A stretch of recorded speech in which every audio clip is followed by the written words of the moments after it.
I spent 3 months restoring old family reels for a dead man's memorial exhibit, and I never told a soul that man was my own father. Opening night, in front of 130 guests, my stepmother tore every photograph of me off the tribute wall and announced to the entire room that I was just something the first wife left behind. I didn't argue.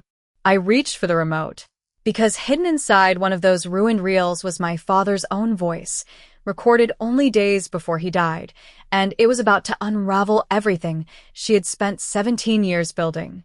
What he said next made the whole room go silent. Here's what nobody in that gallery knew. For 8 years, my father had written to me dozens of letters, every single one intercepted, hidden, destroyed before I ever saw them. And in that final recording, he named exactly who did it and exactly what he'd already signed over to me: the lake house, the family studio, all of it.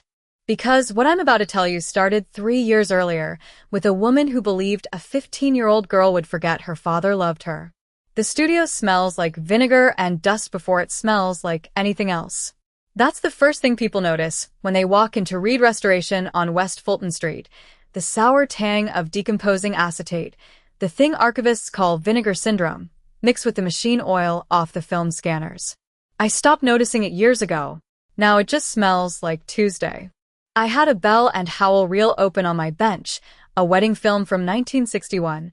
The emulsion curling off the base in flakes the size of fingernails. Marcus leaned over my shoulder, coffee in hand, watching me work a strip through the humidification chamber. "You're not going to save that one," he said. "Watch me." He watched. 40 minutes later the strip came out pliable, the curl relaxed, the image underneath, a bride laughing, veil caught in wind, visible again for the first time in maybe 30 years. Marcus didn't say anything. He just nodded once and went back to his office. That was the whole compliment. I'd take it. This is what I do. People bring me boxes of film they were told to throw away, reels that smell like nail polish remover, canisters rusted shut, home movies somebody's grandmother shot on a Kodak Brownie in 1958 and then let rot in an attic for 60 years. I get them breathing again, frame by frame sometimes. It's slow work and it doesn't pay like consulting or law, but there's a particular kind of quiet in it that I've never found anywhere else. 2 weeks after the wedding reel, Marcus called me into his office and slid a folder across the desk.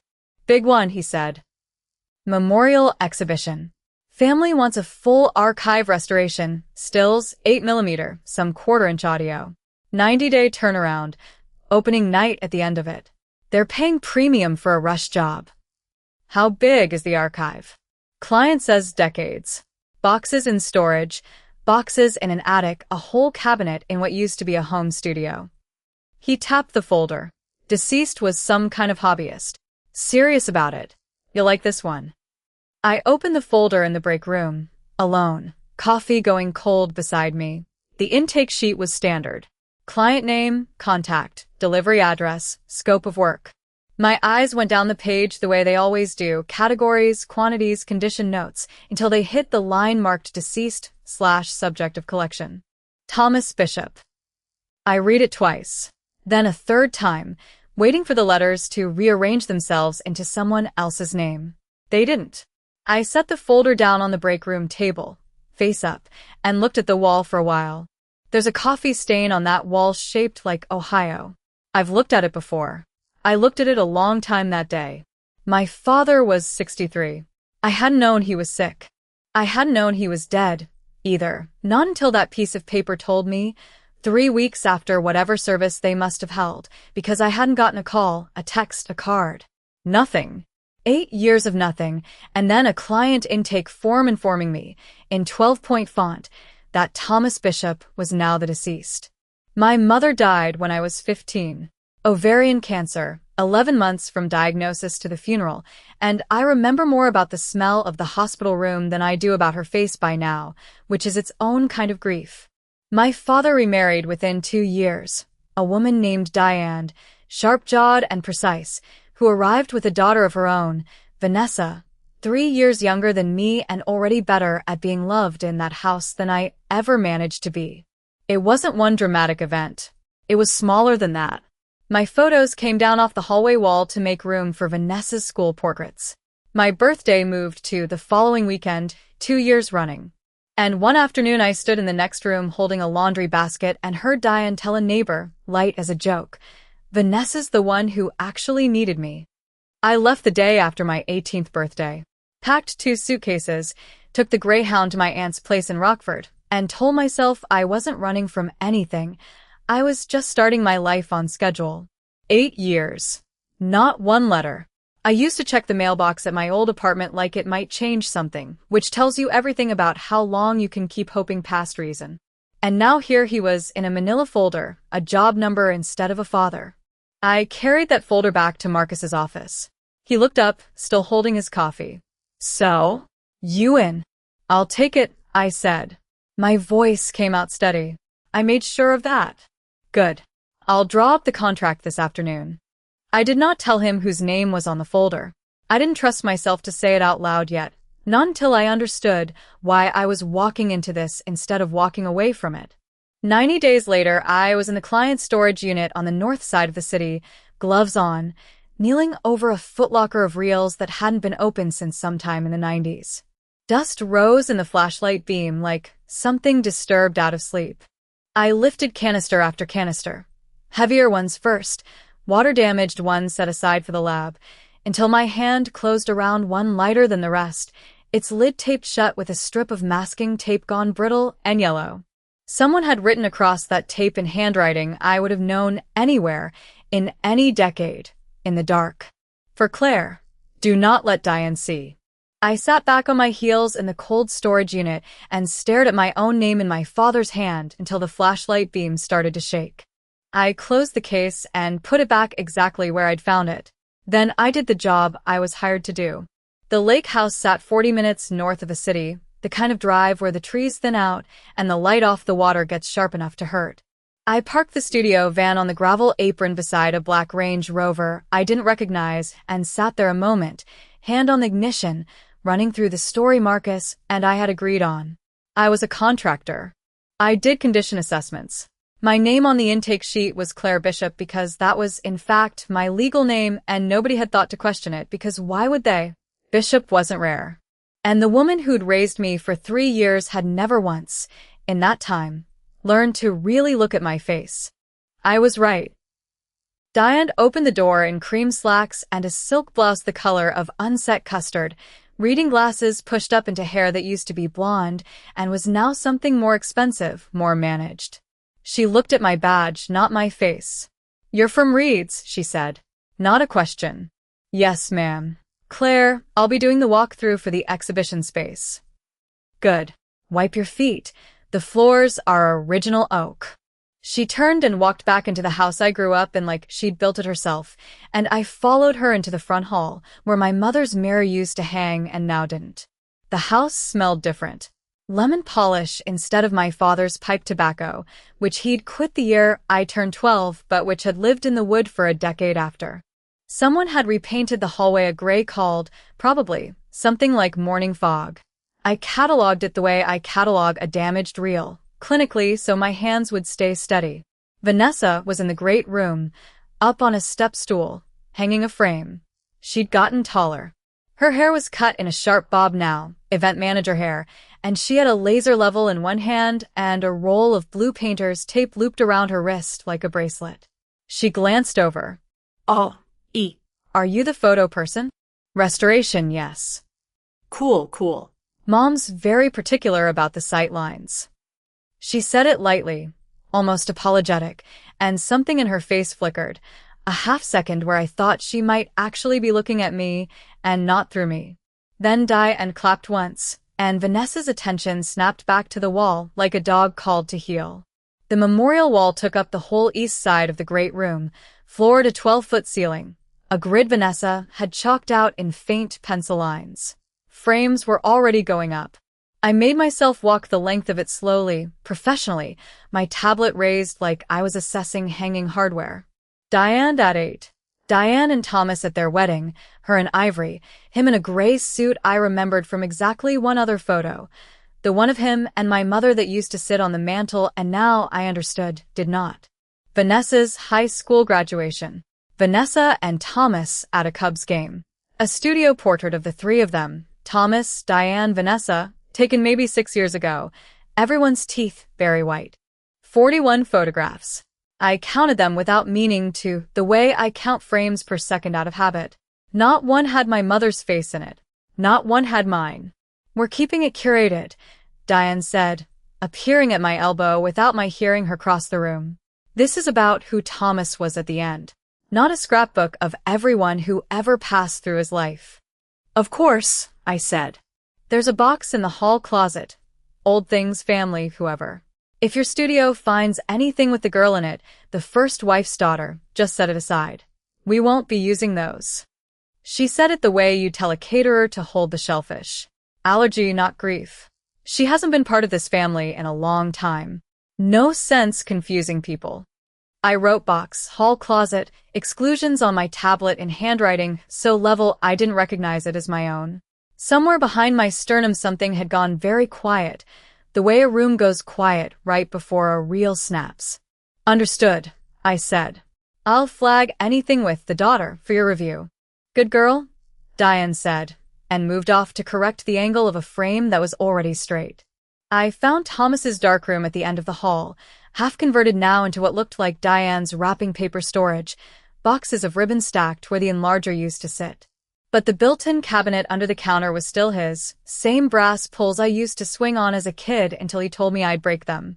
One drawer, second from the bottom, had a padlock through the handle. Not original.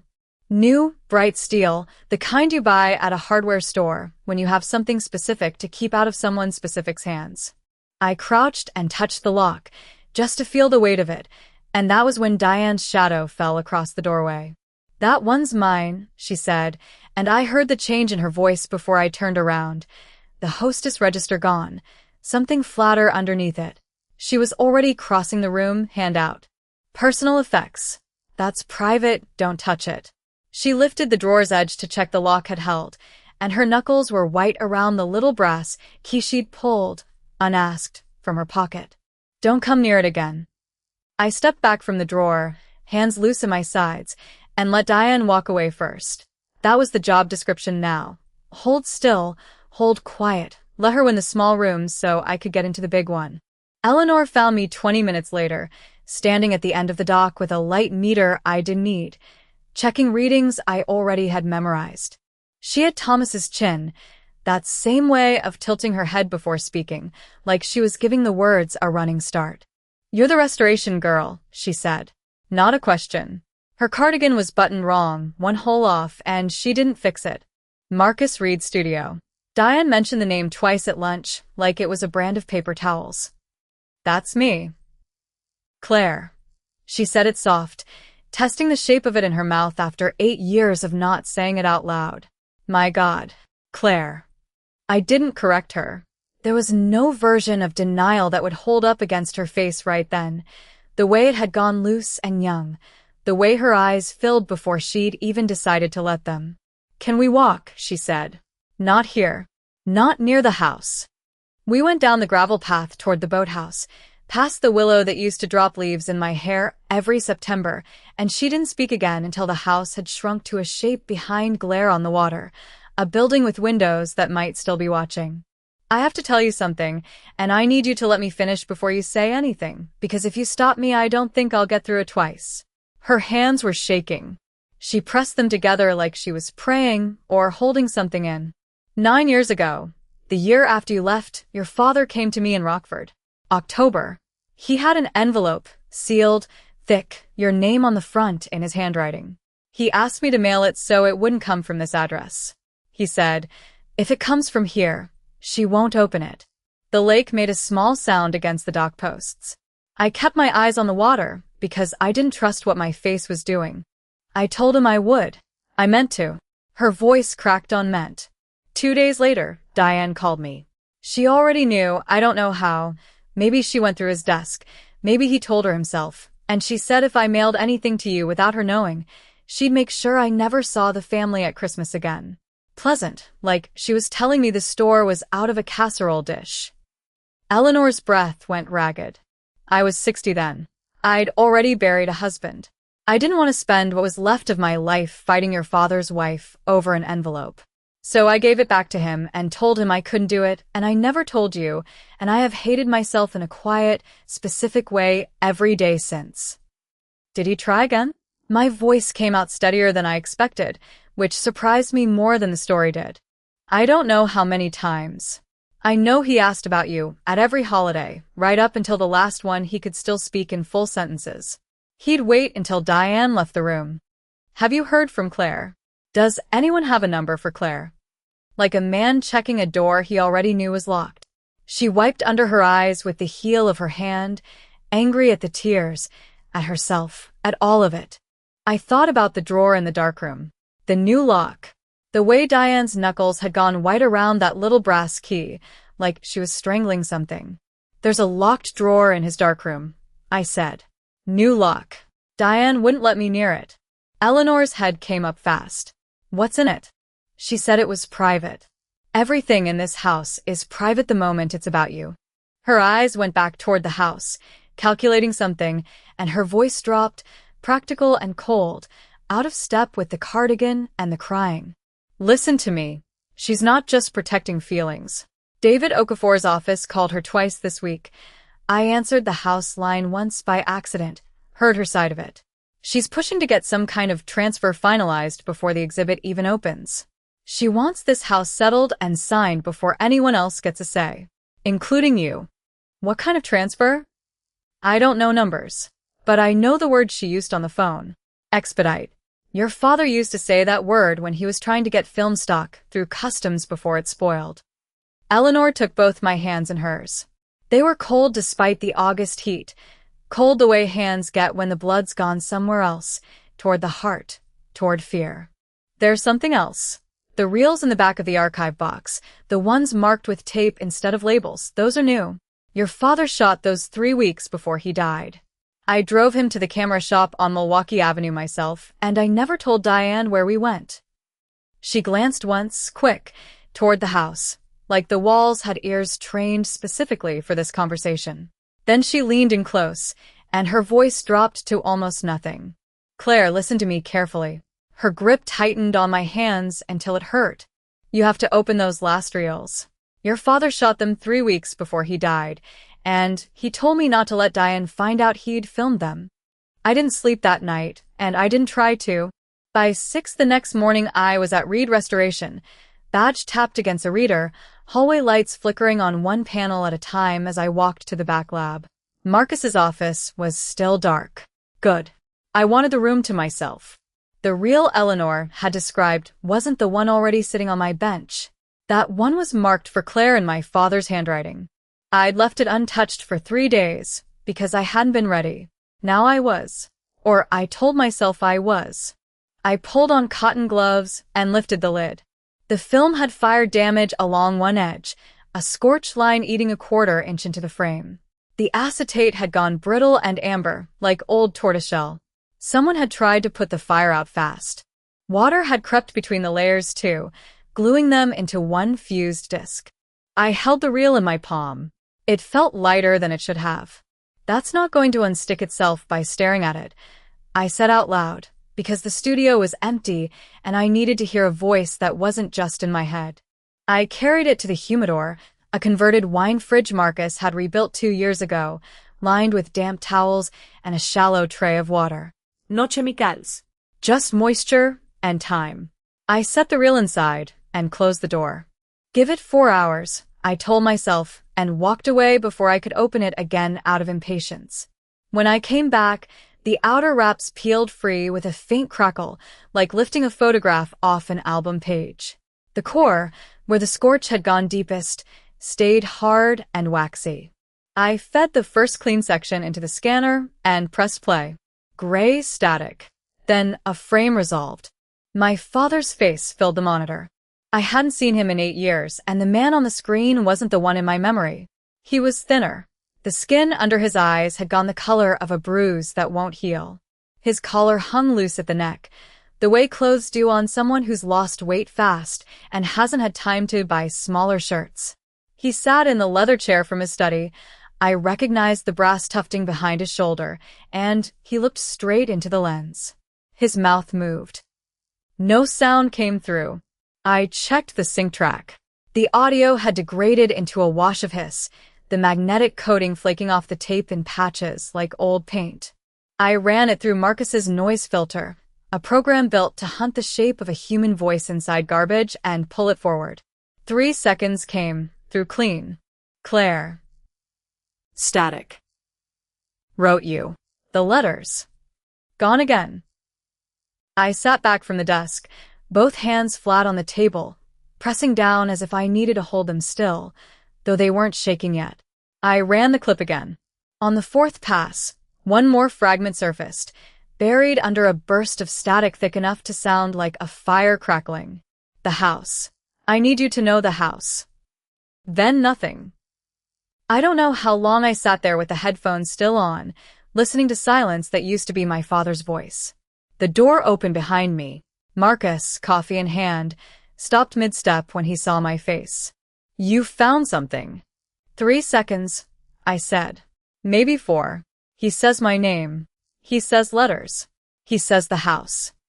I pulled the headphones off slowly, like they might break if I moved too fast. And then it's gone. Marcus set his coffee down and leaned over my shoulder, studying the waveform, long flat stretches of hiss broken by 2 small islands of usable signal. This section here. He tapped the screen where the line spiked and flattened into nothing. That's not just noise, Claire. That's where the oxide layer melted. If the coating's gone, the information's gone with it. No filter brings back sound that isn't on the tape anymore.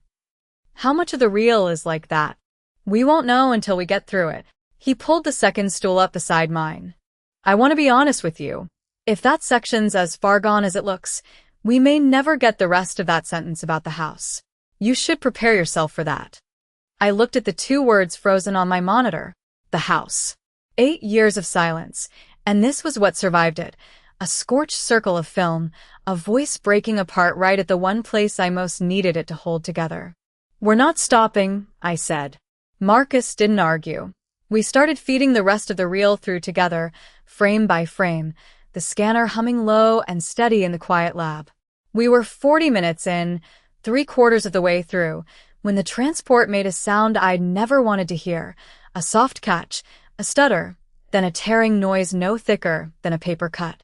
The footage on the monitor froze mid-frame. My father's mouth was open around a word I couldn't hear. His hand, I only noticed now, rested on a stack of papers on the desk beside him. Then the screen went black. The screen stayed black for 11 seconds. I counted them because counting was the only thing my hands knew how to do that wasn't shaking. Run it back, Marcus said, already reaching for the mouse. Maybe the file caught something after the tear. It hadn't. The scanner had eaten 4 inches of film in its rollers, and what came out the other side was a smear of silver and static where my father's hands used to be. I sat with that for exactly as long as it took my phone to buzz against the desk. Vanessa. Text message, 3:41 p.m. Hey, random Q. Is Claire the restoration person from Reed? Mom just said your name, and I about dropped my coffee. I read it twice. Then I turned the phone face down next to the ruined reel and said nothing, because there was nothing useful to say to a screen. My phone rang 4 minutes later. Not Vanessa's number. The studio line, forwarded to Marcus's cell, which meant he saw it first and answered it in the hallway outside the transfer room, and I heard exactly enough through the open door to understand my week was about to end. Mrs. Bishop, I understand you're upset, but I need you to... A pause. Marcus's voice dropped the way it did when a client stopped being reasonable. No, I can't authorize that over the phone. If you want to terminate the contract, that's your right, but the materials in our possession were checked in under a signed intake form, and there's a process for. I got up. I don't remember deciding to. By the time I reached the hallway, Marcus had the phone held slightly away from his ear, the way you hold something too hot to keep close. I could hear Diane's voice coming through tinny and fast, words landing on top of each other. Fraud. Misrepresentation. My attorney. Tonight. She's here, Marcus said into the phone, watching me. Do you want to speak to her directly? Put her on speaker, I said. He hesitated, then did. Diane. My voice came out flatter than I expected. Almost gentle. It's Claire. 3 seconds of nothing. I could hear a ceiling fan somewhere behind her, ticking on its axis, and I thought absurdly of lake water against dock pilings, that same metronome patience. You, Diane said, and the word had teeth in it. You've been in my house, cataloging my things, under a false name. I never gave a false name. Nobody asked. Don't you dare stand there and split hairs with me, Claire Elizabeth. You took a job restoring my late husband's estate photographs, and you didn't have the decency to say who you were. My late husband. Not our father. Not your father, too. I let that sit for a second before I answered. He was my father before he was your husband, Diane. He stopped being anything to you the day you walked out that door. Her voice cracked upward, sharp enough that Marcus winced and pulled the phone an inch further from his ear. 18 years old, not a word, not a card at Christmas. And now what? You crawl back in through the service entrance to paw through his film reels? I know exactly what you're doing. I didn't know what I was doing, not fully, not yet. But I wasn't going to hand her that. What am I doing, Diane? Building a case. That's what people like you do. You find an angle. A breath, and when she spoke again her voice had gone smooth, professional, the PR voice I remembered from 100 dinner parties where she'd sold strangers on causes she didn't believe in. Here's what's going to happen. Every reel, every print, every negative currently in your studio's possession is the legal property of the Bishop estate, and I am instructing you to return all of it today, or I will have my attorney file for injunctive relief, and I will make sure every restoration house in Cook County knows Reed Restoration handles stolen family property. Diane, that's not accurate, Marcus said, stepping back into it. Nothing has been stolen. We have a signed. I don't care what you have signed. I want it back. All of it. Today. The line went dead before either of us answered. For a moment, neither of us moved. The transfer room hummed behind us, the projector fan still running on the machine that had swallowed my father's hands 20 minutes earlier. She can't actually do that, I said, mostly to hear it out loud. Can she? Marcus rubbed the back of his neck.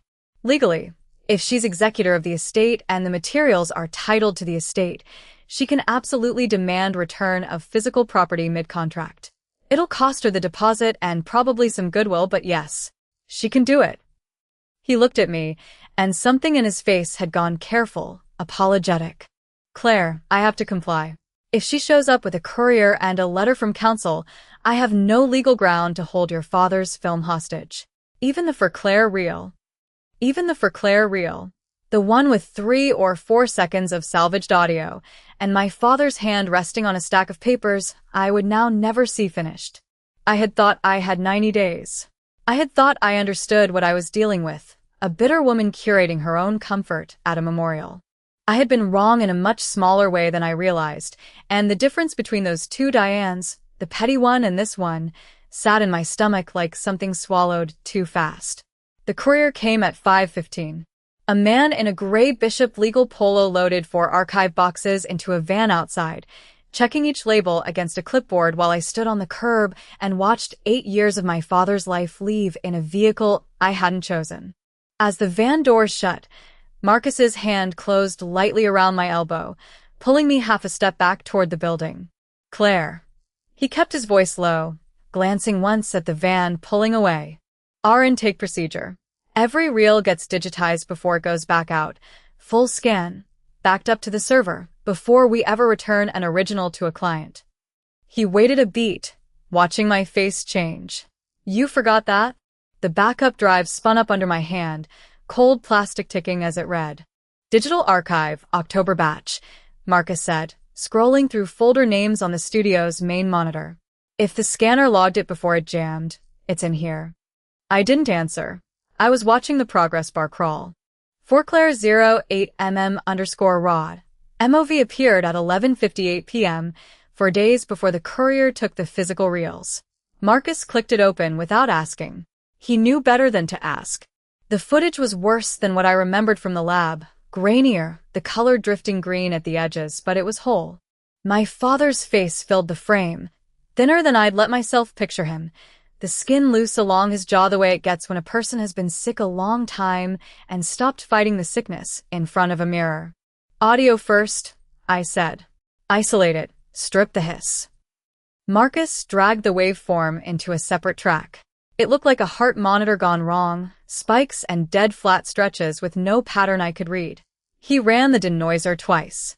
The third pass, something under the static resolved into a shape that could have been a word. There, I said. That's not there yet. That's maybe there. He was right. We worked past 1 in the morning on a run of coffee that had gone cold an hour before either of us noticed. I kept my eyes on the frequency display instead of my father's face on the other screen because the face made my hands shake, and shaking hands are bad for fine adjustment work. At 1:47 a.m. the words came clean. Claire, if you're watching this, it means I ran out of time to say it to you myself. I didn't move. Marcus reached over and turned the volume up 2 clicks without being told. I wrote you. Every year, sometimes twice a year since you left. Birthdays. Christmas. The anniversary of your mother. 40-some letters, Claire, maybe more. I stopped counting after a while because counting made it worse. He coughed, off camera, then came back into frame, wiping his mouth with the back of his hand. Diane told me you sent them back unopened. I believed her for years longer than I should have. I found the drawer in March. Every one of them still sealed, still stamped, going back to the week after you left. The room got very quiet in a way that had nothing to do with the studio's soundproofing. I'm sorry it took me getting sick to go looking. I'm sorry I let a version of you that Diane invented replace the one I actually raised. His voice thinned out, and he stopped to breathe before he kept going. The house on the lake. The workshop. I signed them over to you in June. Quietly, I didn't want to fight. I wasn't going to be alive to finish. David Okafor has the deed. He's been sitting on it because I asked him to wait until I could tell you myself in person, and I ran out of person to do that in. The screen cut to static for 4 seconds. Then it picked back up mid-sentence, the timestamp jumping forward 4 days. Footage from a different reel, spliced in by whoever had loaded the camera last. It wasn't my father anymore. It was a birthday party, my 16th, the year Diane redecorated my bedroom while I was at school and called it a surprise. In the footage, cake half-eaten on my plate, Diane's voice came in clear off camera. She doesn't need a big fuss. It's not like it's her house. I hadn't remembered that sentence until I heard it again. Claire. Marcus's hand was on my shoulder. I hadn't noticed him move. You should sit down. I am sitting down. Then breathe like it. I called David Okafor at 2:15 in the morning, which is not a time you call a lawyer, and he picked up on the second ring anyway, which told me something about how long he'd been waiting for this call. I have the deed, he said, before I'd finished my sentence. Recorded June 9th. Your father asked me not to file the transfer publicly until he was gone, or until he told you himself. He never got the chance to do the second thing. A pause, papers moving somewhere on his end. The house on the lake, the workshop, the negatives archive. All of it's yours, Claire. Has been since June. Diane doesn't know. Diane doesn't know. I sat with the phone against my ear and looked at my father's face frozen on the monitor, mid-sentence, mouth slightly open on a word the file had cut off before I could hear it. I want to show it, I said. At the opening. In front of everyone. The line went quiet long enough that I thought the call had dropped. David said finally, then caught himself and said it again in English for the record he was building in his head. If you play that footage in front of 130 guests, there's no walking it back. Not for Diane, not for you. You understand that once it's out, it's out. He waited, and I could hear him deciding whether to say the next part. But are you sure Vanessa is completely innocent in this? I thought of Vanessa's face in the doorway of the darkroom, that half-second where she'd looked like she wanted to say something and hadn't. I didn't answer my own question. There wasn't time. The exhibition hall lights were already coming up at the edges, warm amber against the white walls, and Marcus was waving me toward the loading dock where 4 archival boxes sat stacked on a hand truck. The digital backup drive zipped into an inside pocket of my jacket like something I might need to run with. The Bishop Lake house had been converted for the night. String lights threaded the boathouse eaves. A catering table ran the length of the dock, ice sculptures already sweating in the August heat, and inside, the great room I'd grown up eating breakfast in now held 41 framed photographs on temporary walls, track lighting angled just so. I counted them without meaning to. Old habit. Diane stood near the entrance in a black dress with a single strand of pearls, greeting guests by name, touching elbows, laughing at exactly the right volume. She looked, for a moment, like a woman who had never done anything wrong in her life. Then she saw me. I watched it land, the half-second freeze, the recalibration behind her eyes. She excused herself from a couple I didn't recognize and crossed the room fast, heels clicking on the reclaimed hardwood floor my father had installed himself the summer I turned 12. What is she doing here? Diane said it to Vanessa, not to me, though I was standing right in front of her. I'm here to see the exhibit installed correctly. I kept my voice level. That's the contract. The contract is void. Diane's smile stayed fixed for the benefit of the room, but her voice had dropped into something flat and cold. I terminated it 11 days ago. You terminated the physical loan of the film reels. I said. You didn't terminate the restoration files. Those belong to Reed Restoration until final delivery is signed off. Around us, a few guests had started to notice the tension, the way a room does before anyone admits anything is wrong. Diane felt it too.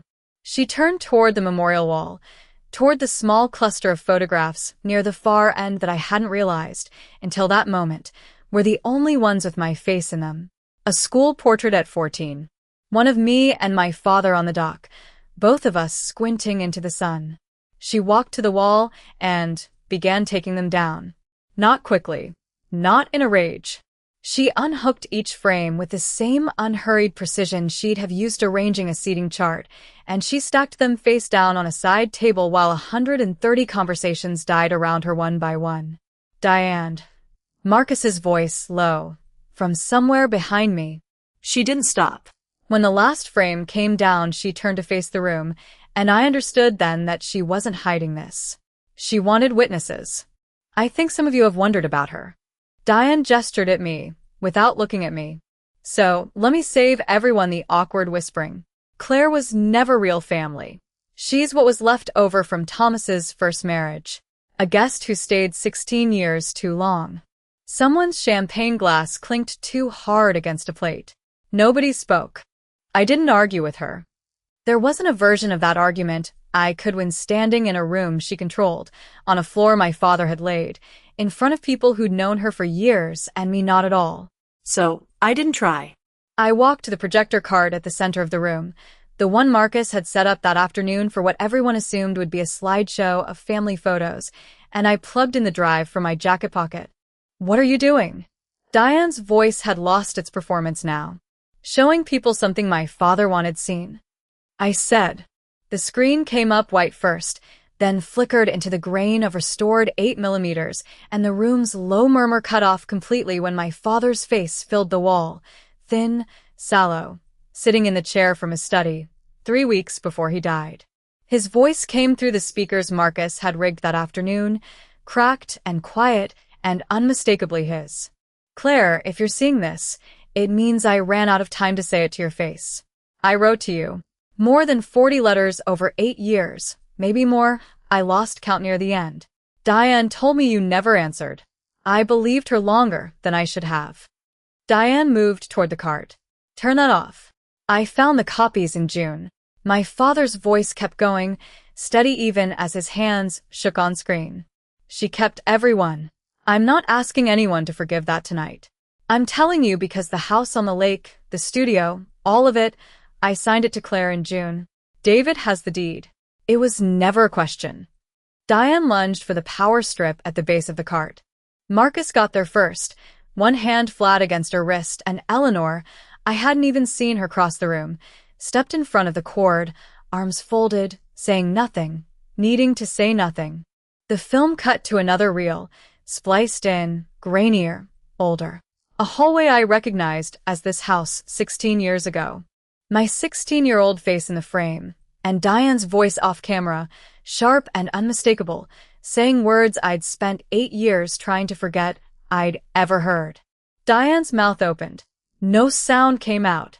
Beside her, Vanessa had gone white, both hands pressed over her lips, and when the letters flashed onto the screen next, Thomas's handwriting, a stack Diane had apparently kept rather than burned, dates spanning 8 years. Vanessa made a sound I'd never heard a grown woman make in public, somewhere between a gasp and a sob, and sat down hard on the arm of the nearest chair. You told me she never wrote back. Vanessa's voice cracked apart mid-sentence. You told me she didn't want us. Diane didn't answer her daughter. She was staring at the screen, at her own recorded voice, at 130 people who had just heard it too. Nobody in the room moved. Even the caterers had frozen near the kitchen doorway, trays balanced and forgotten. I scanned the crowd without meaning to, an aunt I barely remembered with her hand pressed to her chest, a business partner of Diane's already inching toward the door, a teenage cousin filming it all on her phone before an older woman batted the phone down.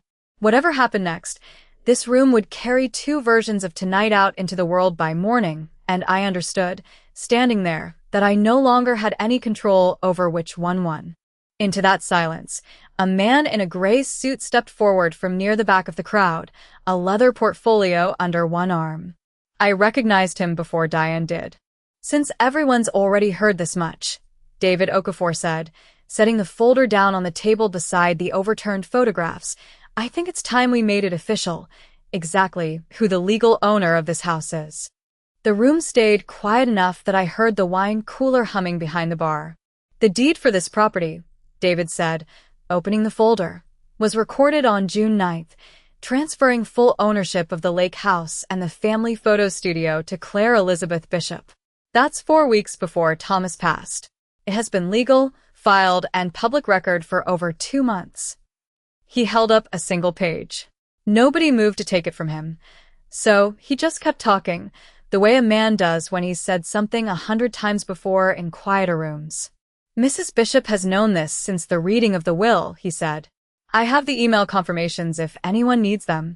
Diane's mouth opened. Nothing came out. I watched her hand find the back of a folding chair and grip it, knuckles going pale against the black metal, and I thought about how many times I'd seen that same hand grip a doorframe, a car door, my wrist. It looked smaller now. Get out of my house, she said, but her voice cracked in the middle of it, and half the room had already started reaching for coats. It's not your house, Diane, I said. It hasn't been since June. I didn't raise my voice. I didn't need to. Eleanor was at my elbow, and Marcus was already unplugging the projector cable, coiling it around his forearm like he did every night at the studio, like this were any other job. 2 calls a week, David added quietly, for 2 months to my office. Your attorney can confirm the dates if you'd like them read into anything. Diane didn't answer him. She was still holding the chair. By the following Tuesday, 3 of Diane's oldest friends from the country club had stopped returning her calls. I know because Eleanor told me over the phone, and I could hear her not enjoying the telling of it. Diane's name came off the exhibition committee letterhead. The caterer she'd used for a decade sent an invoice and never booked with her again. None of it was dramatic. It was just doors closing, one after another, quietly, the way doors close on people once the story about them changes. She moved out of the lake house in September. I wasn't there for it. David handled the paperwork, and a moving company took 11 boxes to a rental unit off Route 12. I heard she kept the wedding china and left almost everything else, including a box of unlabeled photographs that the movers nearly threw out before Eleanor drove over and claimed it for me. Vanessa came to the studio in October, on a Thursday, without calling first. She stood in the doorway of the darkroom turned workspace for a long moment before she said anything.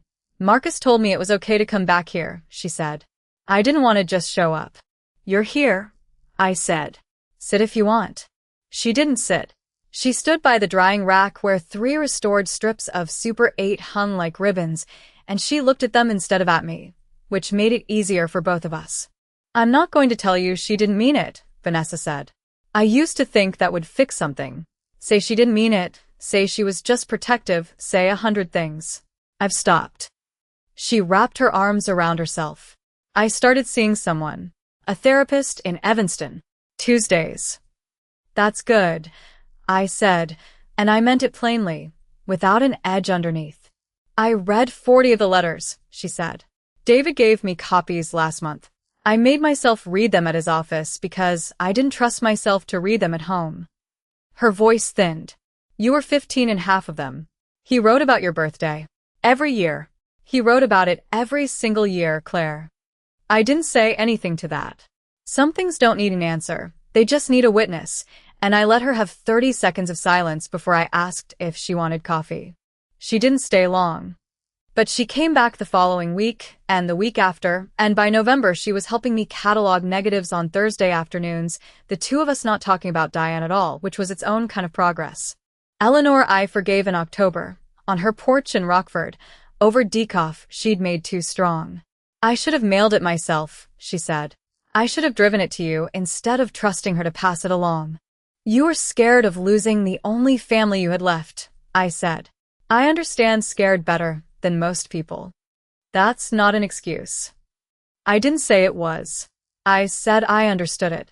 I took her hand, the one that had held that phone 9 years ago and hadn't dialed.